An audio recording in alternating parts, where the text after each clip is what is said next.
Why the hell is the CEO's espresso machine hissing like Satan's humidifier again? I muttered, crawling behind the server rack with a flashlight in my mouth and a 2-day-old banana in my pocket. That damn machine was wired into the same breaker as the HVAC for the East Wing, something I only found out after the Great Latte-induced power outage of 2011. Nobody ever documented that. Of course, nobody but me ever documented anything around here. But I knew because I remember everything. That morning had started like every other for the last, well, for a good chunk of my adult life. Me, Joe Miller, unlocking the office door at 6:47 a.m., 23 minutes before official open, with the original brass key they gave me when this place was still a glorified broom closet with aspirations. I'd oil it twice a year. You'd be surprised how many executives can't turn a key if the lock squeaks. They assume it's broken, like they're common sense. The cleaning crew had left gum in the sink again. Someone from product accidentally left sushi in the mini fridge over the weekend. The kombucha exploded. Not my job, technically. Not in any contract. But guess who scraped seaweed off a smart fridge with a laminated calendar and a plastic spatula? This guy. Some days, I felt like the human equivalent of duct tape. I held everything together in total silence. Got used exactly the same way. Only noticed when something broke. The higher-ups thought I was still some kind of glorified IT help desk, even though my official title was Senior Systems Administrator, and my inbox had 3,000 unread urgent emails from people who couldn't change a toner cartridge to save their digital lives. It got worse when they brought in that new HR director, Patrick. Charismatic? Oh, absolutely. A manager? About as competent as a screen door on a submarine. Fresh out of some leadership seminar that probably cost more than my first car, all teeth and buzzwords. He once asked me if cloud computing involved actual weather forecasts. I told him, Patrick, the only clouds you're computing are the ones obscuring your judgment. He didn't laugh. Nobody ever did. Now, I ain't no TikTok guru, but apparently 97% of folks listening to these stories don't subscribe. That's like showing up to a potluck empty-handed and still going home with Tupperware. So, go on, hit that subscribe button. Keeps the lights on and the petty revenge flowing. Back to the mess. I didn't go to fancy colleges, didn't wear blazers that cost more than my truck, but I knew this company, not like a department head knows it. No, I knew it like, an old grumpy dog. Which pipes moaned when it was going to rain, which thermostat freaked out when the humidity hit 70%, where the fuse box creaked like a haunted dollhouse if you opened it too fast. I'd kept this company breathing through power surges, toilet floods, and 3 CEOs worth of spectacularly poor decisions. And they just forgot. No recognition, no bonus, no handwritten notes from the board. Just once, when I stayed late to personally unclog the women's restroom after someone dropped a badge in it, don't ask. The old VP of Finance, bless his cotton socks, gave me a half-eaten protein bar and said, "You're a miracle worker, Joe." I stopped correcting them. I wasn't trying to be a hero. I just believed in doing things right. That ridiculous, almost impossible task. Fixing the core client management system. The one that was riddled with bugs older than some of the interns and hadn't been properly updated in a decade. And the budget? Patrick had presented it with a flourish. A 0. A glorious, shining 0. This is your opportunity, Joe. He boomed, his smile wider than the back quarter. This is where you really get to shine. Show us that out-of-the-box thinking. That's what this company values. Innovation, creativity, and resourcefulness. He patted me on the shoulder, a gesture that felt more like a paternity test for a baby he didn't want. HR agrees, he'd added, glancing at a woman named Brenda, who looked like she'd seen more spreadsheets than sunlight. This is a test of your potential, Joe. Your ability to truly rise to a challenge. A test, yeah. A test to see how quickly I'd be labeled underperforming and ushered out the door. They'd done it before. Sarah from accounting, who'd been told to optimize her department's workflow with a paperclip and a prayer. Mark from design, tasked with a full brand overhaul on a shoestring budget that wouldn't even buy him a decent box of crayons. This was their pattern. Load the impossible, document the predictable failure, and cut the dead weight. And guess who was the dead weight? The guy who knew where all the bodies were buried, literally and figuratively, in the server room. Me. I'd seen the meeting invite pop onto my screen that morning, just as I was battling a rogue printer that had decided to impersonate a confetti cannon. Subject: Strategic Systems Optimization Initiative, Project Kickoff. Attached was a single slide deck, Patrick's masterpiece, filled with vague corporate jargon like synergistic alignment, leveraging core competencies, and driving disruptive innovation. Not a single concrete detail about the actual problem or how we were supposed to fix it. Just a lot of words that sounded important if you didn't listen too closely. The only number was the deadline, 30 days. 30 days to fix a system that was fundamentally broken, with no budget, no additional staff, and the expectation that I'd perform a miracle using wishes and good vibes. I walked into Patrick's ridiculously minimalist office after the kickoff meeting. The air smelled faintly of expensive coffee and desperation. Patrick was leaning back in his chair, tapping a pen on his desk, looking every bit the visionary leader. Brenda from HR sat beside him, her expression a carefully constructed blend of concern and detachment. "So, Joe," Patrick began, his voice smooth as polished chrome. "What are your initial thoughts on the initiative? Exciting, isn't it?" I held up my hands, palm out. Exciting is one word for it, Patrick. Impossible is another. He chuckled, a low, dismissive sound. "Come on, Joe. We hired you for your problem-solving skills. This is your chance to really innovate." "Innovate with what?" I asked, my voice steady. "A $0 budget? A system that's been bleeding data for years? You want me to leverage core competencies? My core competency right now is knowing that this task, as presented, is unachievable." Brenda cleared her throat. "Joe, we understand it's a challenge, but this is about seeing how you adapt, how you think creatively under pressure. It's a test of your leadership potential." Leadership potential. They were so eager to pump me out the door, they couldn't even bother to come up with a new excuse. "My leadership potential," I said, looking directly at Patrick, "lies in knowing when a task is impossible due to a lack of resources. It lies in documenting that impossibility and in not setting myself or the company up for failure based on unrealistic expectations." I paused, letting the words hang in the air. "So, let's be clear. You're not giving me a challenge. You're giving me a setup, a deliberate setup to justify firing me for underperformance." Patrick's smile faltered for a nanosecond, but he recovered quickly. "Joe, that's a serious accusation. This is purely about assessing your capabilities." "Is it?" I countered, "because a genuine assessment would involve providing the necessary resources. This is an ambush, and I'm not walking into it unarmed." Patrick leaned forward. "Look, Joe, we're not asking you to slay dragons with a toothpick. We're asking you to be resourceful, to find a way. To think outside the box." He gestured vaguely with his hands, as if conjuring solutions from the air. "The only box I'm thinking about right now," I said, standing up, "is the one I'll be packing my personal belongings in." I didn't yell. I didn't threaten. I just stated the facts. And then I did something that probably threw them completely off guard.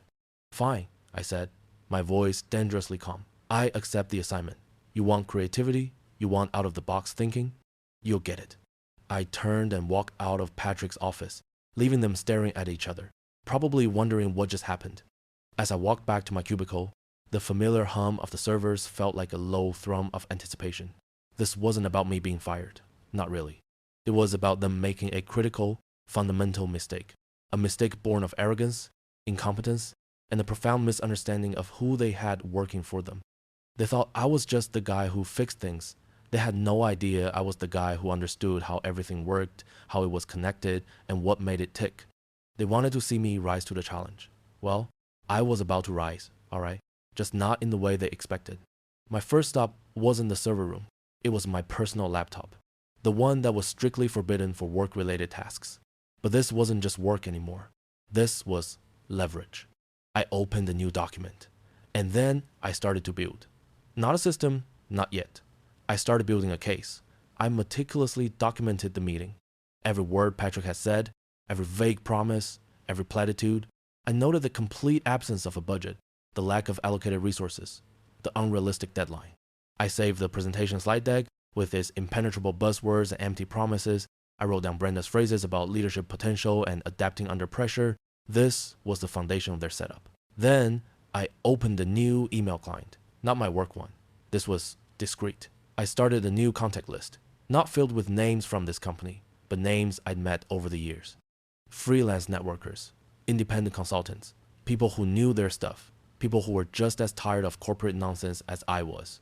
People who had skills I needed, skills this company was too cheap and too stupid to hire properly. There was Anya, a database architect who could untangle spaghetti code with her eyes closed.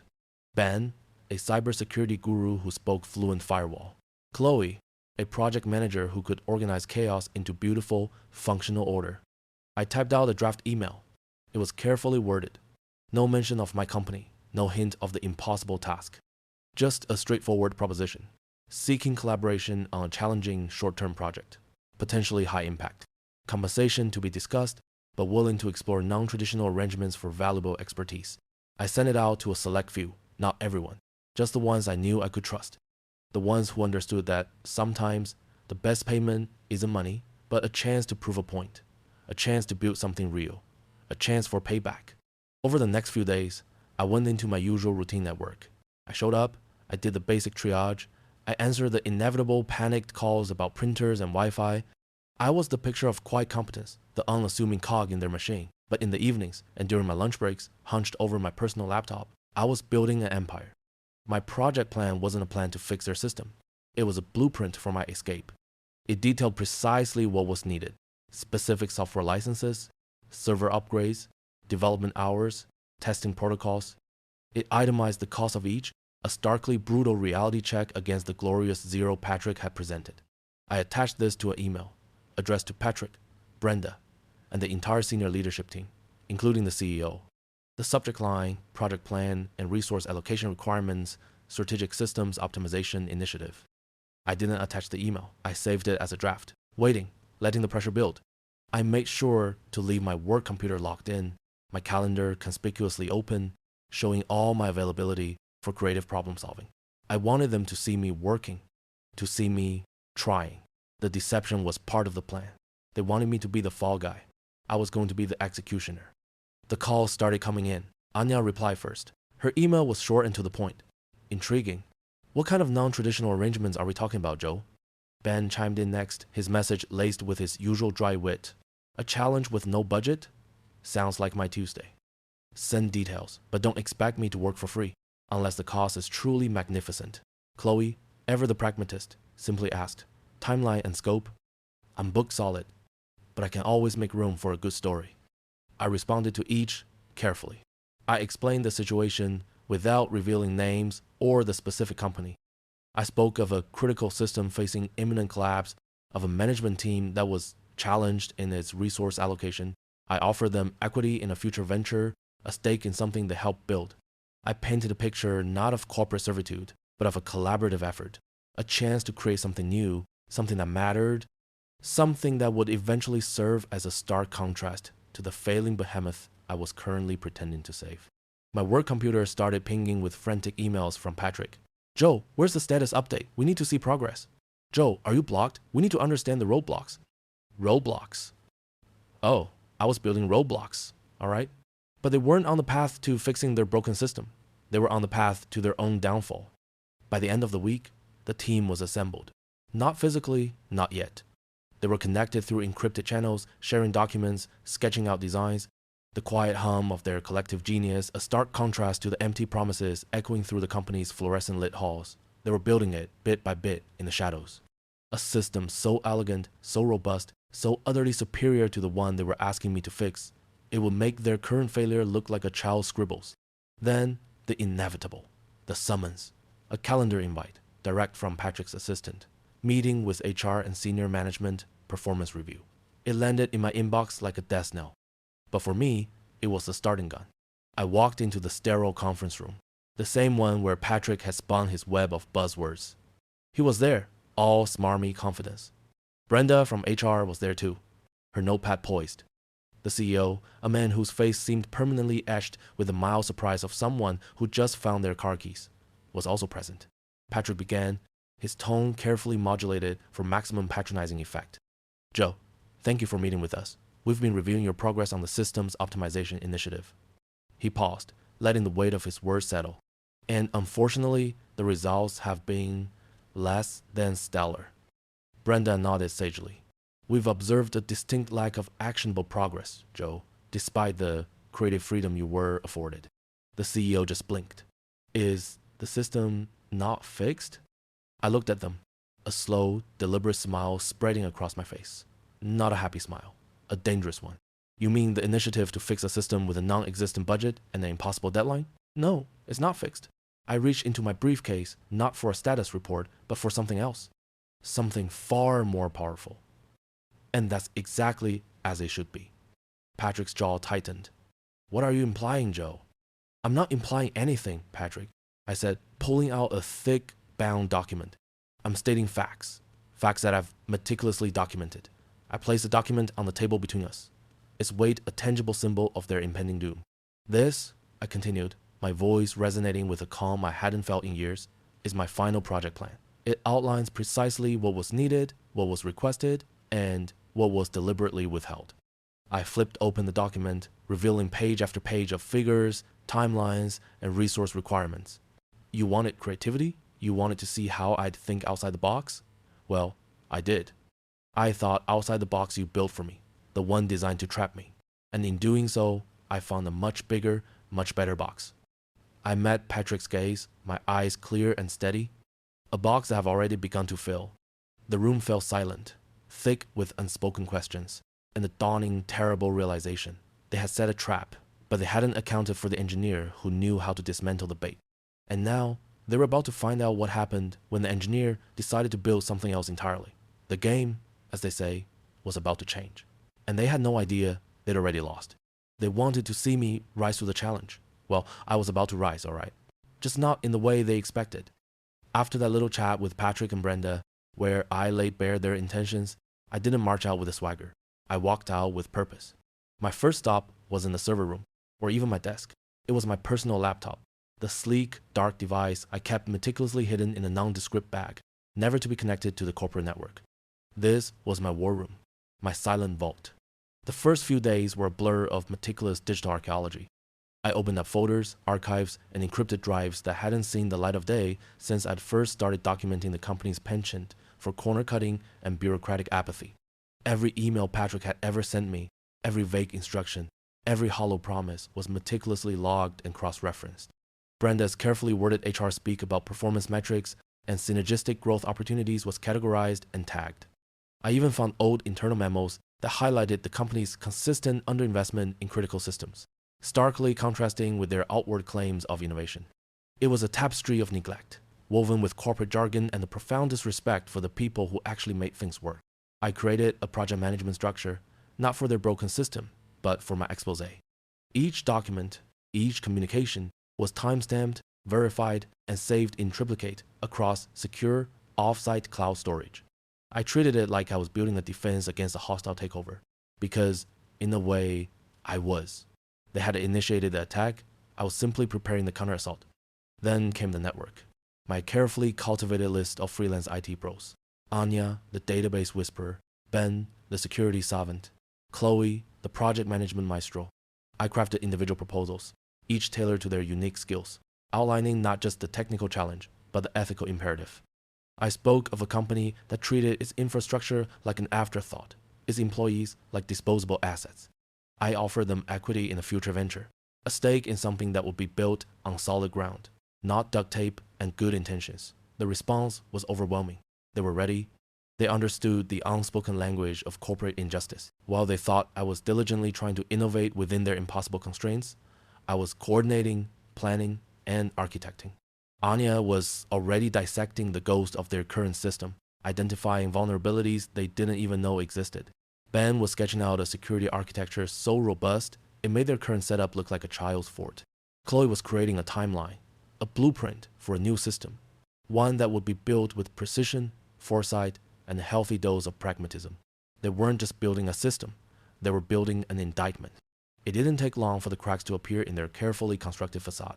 A frantic email from Sarah in accounts payable landed in my work inbox, riddled with typos and panic. Joe, the client portal is down again. We can't access any invoices. Patrick is demanding an update, but nobody knows anything. I replied with my standard, investigating the issue, a polite lie that bought me time and reinforced their perception of my diligent, albeit futile, efforts. Then, a forwarded message from an old colleague, Mark, who had thankfully landed a better gig elsewhere. It was a screenshot of an internal Slack channel, a flurry of panicked messages from the sales team. Client X is threatening to pull their contract if the system isn't back up in 24 hours. They're saying we're the only vendor with this much downtime. Patrick's reply was a masterpiece of deflection. We're experiencing unforeseen technical challenges, but rest assured, our top talent is working around the clock to resolve this. Innovation requires resilience. My inner eye rolled so hard, it nearly detached. The whispers started to reach me. Dan from facilities mentioned overhearing Patrick on the phone, his voice strained, trying to placate someone important. We're bringing in external consultants, a specialized team, to assess the situation. consultants. They were scrambling, their zero-budget solution clearly not producing the miracle they'd envisioned. And who were these specialized teams? My team. The ones I'd assembled in the shadows, the ones who were now working on my project, my future. The pressure mounted. Internal emails started circulating, tinged with desperation. Urgent. All staff to refrain from accessing the client portal until further notice. We are experiencing critical system instability. Critical system instability. That was my polite way of saying their system was a dumpster fire, and I had the blueprints for the inferno. Then came the first domino, precisely placed. Anya, with her surgical precision, identified a minor, almost invisible backdoor in the legacy system's authentication protocol. It wasn't a security flaw that would cause immediate widespread damage, but it was a gateway. With a few carefully crafted commands, she could trigger a cascade of minor yet irritating glitches. Not enough to be catastrophic, but enough to be undeniably disruptive.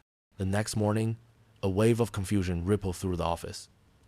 Users reported being unexpectedly logged out of the client portal, only to find their credentials rejected.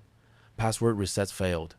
Support tickets flooded in, each one a tiny siren call of their impending doom. Patrick, blindsided and fuming, sent out another company-wide email, this one laced with barely disguised frustration. We are aware of ongoing issues with user access to the client portal. Please bear with us as we work to resolve these anomalies. Anomalies. That's what he called them. I called them breadcrumbs leading straight to their door. Chloe, ever the strategist, suggested a more direct approach. Not a sabotage, but a nudge. A gentle, yet firm, reminder of their contractual obligations. She identified a client, a significant one, whose contract was due for renewal in 2 weeks. According to the terms, any unresolved critical system failures could void the renewal clause, allowing them to exit without penalty. It was a clause I'd personally overseen and documented years ago, a safety net for exactly this kind of corporate incompetence. Chloe drafted a polite, professional email to the client's legal department. It was sent from a generic, untraceable address I'd set up months ago. The subject line was innocuous. Inquiry regarding contractual service level agreements. The body of the email, however, was a masterclass in passive-aggressive legal maneuvering.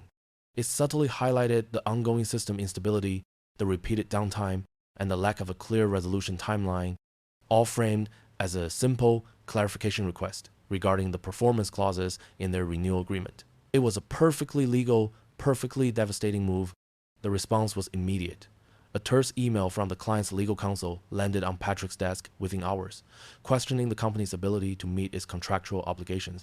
The tone was firm, unambiguous. They were holding the company to its word. That evening, I received a text from Brenda, the HR director. It was a desperate, garbled message. "Joe, can you please call me? We have a situation. Patrick's freaking out. Clients are calling. This is not good." I didn't reply immediately. I let it simmer, let the panic build. They wanted to see me fail, to label me incompetent. Well, they were about to see the opposite. They were about to witness a masterclass in calculated destruction, built piece by piece, with evidence, and delivered with cold, irrefutable logic. The trap wasn't just sprung, it was being meticulously tightened, loop by loop, until their own arrogance became their undoing. The silence from my end was the loudest announcement of all.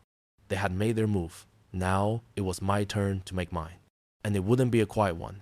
It would be a symphony of their own making, played back to them with devastating clarity. The dominoes were falling, and the next one was about to bring down the whole damn house. They had set a trap for me, a cunning, corporate-style trap, designed to ensnare and discard. But they underestimated the engineer who knew how to dismantle the bait. And in doing so, they overlooked the bigger picture. I wasn't just fixing a problem, I was building a new reality. The frantic emails from Brenda and Patrick continued to flood my work inbox, a symphony of escalating panic. "Joe, we need your immediate attention on the client portal issues. This is critical." "Joe, where's the status update?" Senior leadership is demanding answers. They were chasing ghosts, while the real architect of their downfall was calmly assembling the final pieces of his strategy. The desperate call finally came from an unfamiliar number. When I answered, it was Patrick, his usual polished veneer completely stripped away, replaced by a raw, desperate tremor in his voice. Joe, please, we need your help. This is a disaster." I didn't reply immediately. I let the silence stretch, a palpable, heavy thing. I was in my home office. the faint scent of coffee and old books in the air, a stark contrast to the sterile anxiety emanating from his end of the line. This wasn't a plea for help. It was an admission of defeat. A disaster, Patrick? I finally said, my voice even and measured. Interesting choice of words. I thought this was a strategic optimization initiative where I was supposed to innovate and think outside the box. His breath hitched. Look, Joe, I was wrong. We were wrong. We didn't understand the complexity of the system or the dedication you put into it. He was practically choking on the words. Dedication, I echoed, a wry smile playing on my lips. Is that what you call spending my nights and weekends ensuring your company didn't collapse under the weight of its own negligence? Is that what you call documenting every single failure, every single budget cut, every single impossible deadline you handed me? There was a long pause. I could practically hear him frantically searching for a way out, a verbal lifeline. Joe, what are you saying? What do you want? This was it, the endgame, the moment of truth. I leaned back in my chair, the familiar weight of my personal laptop on my lap. What I want, Patrick, I began, my voice steady and clear, is for this company to understand the value of what they've tried to discard. I spent the next hour laying it all out, not with anger, but with a chilling calm. I detailed my meticulously documented evidence, the emails, the memos, the project plans that highlighted their deliberate sabotage. I presented the comprehensive resource analysis that proved the impossibility of their task, the glaring lack of budget and support. I explained how, in response to their setup, I had assembled a team of independent experts, professionals, who understood the true value of well-built systems. Then, I revealed the pièce de resistance. While you were busy trying to fire me for underperformance, I said, my team, Anya, Ben, Chloe, and a few others have been building something new, something better. I described the new system, a robust, scalable, secure client management platform built from the ground up, incorporating all the features and functionalities their current system lacked, and then some. It's not just a replacement, Patrick, I continued. It's a superior successor, and it's already operational. Patrick was speechless. I could hear his ragged breathing on the other end of the line. Now, I said, leaning forward, my voice taking on a sharper edge, I'm going to give you two options, and you have 24 hours to decide. I laid out the terms. Option A, I began. Reinstatement. My original position, with a significant salary increase, full autonomy over IT infrastructure, and a dedicated budget for system maintenance and upgrades. Furthermore, Patrick, you and Brenda will tender your resignations effective immediately, and a formal apology will be issued to all employees regarding the handling of my situation. This is your narrow escape hatch. The silence on the other end was deafening. I could feel the gears grinding in his head, the frantic calculation of damage control. And option B? He finally whispered, his voice hoarse. Option B, I said, my voice like ice, is the nuclear option. I will immediately release my documented evidence of corporate sabotage and gross mismanagement to a select group of investigative journalists and regulatory bodies. Simultaneously, my team will deploy their new system. It's designed to seamlessly integrate with existing client data. In essence, it will migrate all current client accounts, effectively bypassing your failing infrastructure and establishing a new, superior service. Your clients will receive a simple notification that their service has been upgraded, effective immediately, and that all future communications and billing will be handled by us. The market will see your system for what it is, a relic, and your existing clients will have no reason not to follow. I paused, letting the weight of it settle. This will result in a catastrophic loss of market share, significant financial penalties, and irreversible damage to our company's reputation. You will, effectively, cease to exist as a viable entity. I let that sink in. The choice was stark, a painful but survivable restructuring, or complete annihilation. You have 24 hours, Patrick, I reiterated. Choose wisely. I hung up the phone and leaned back, a sense of profound calm washing over me. The storm had passed. Now, it was time for the cleanup. The next 24 hours were a tense, agonizing wait. My personal phone, which I'd also discreetly provided for this discussion, remained silent. I monitored the news feeds, the industry blogs. I saw whispers of major system instability and the client contract concerns starting to emerge. The first domino had fallen. Then, just shy of the deadline, my phone rang. It was the CEO, a man whose face I'd only ever seen in the company's annual reports, a face that usually conveyed a sort of detached benevolence. Now, It was edged with something akin to terror. "Mr. Miller," he began, his voice trembling, "we've reviewed your proposal. We're prepared to accept option A." I let out a slow breath. It was done.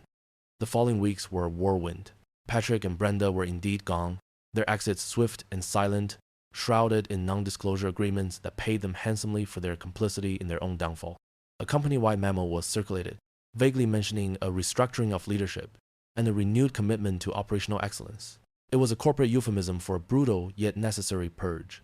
My own reintegration was equally swift. My salary was doubled, my title changed to Chief Technology Officer, and I was given a blank check for infrastructure upgrades. The whispers about my underperformance vanished, replaced by hushed awe at my strategic vision. The irony wasn't lost on me. The new system, built by my network of independent pros, was seamlessly integrated. Clients barely noticed the transition, only that their service was faster, more reliable, and more intuitive. The company, stripped of its incompetent leadership and revitalized by solid infrastructure, began to regain its footing. As for my team, Anya, Ben, and Chloe, they were compensated handsomely for their work, not just with cash, but with opportunities to build and lead their own departments within the revitalized company. They became the backbone of our new operational ethos, a testament to the power of talent nurtured and respected. I still walk the halls of that office sometimes. It smells different now, cleaner. The espresso machine still hisses, but it doesn't sound like Satan's humidifier anymore. It sounds professional. And when I see Patrick's old, ridiculously minimalist office, now occupied by a woman who actually knows her way around the server rack, I feel a quiet satisfaction. It wasn't about revenge, not really. It was about restoring balance, about ensuring that the people who held the keys, the ones who truly understood how things worked, were the ones who held the power. So, if you've ever felt like the quiet cog in a broken machine, the one holding it all together with duct tape and sheer will, remember this: your silence can be your greatest weapon. Your meticulous documentation, your hidden network, your understanding of the system, that's where true power lies. If watching corporate hubris made its match and the quiet IT guy get his due resonated with you, consider hitting that like button and subscribing to the channel. Because there are always more stories of justice being served, one petty, calculated revenge at a time. They fired the quiet IT guy. He didn't just build a competitor, he rebuilt the company itself. And that, my friends, is the ultimate corporate checkmate.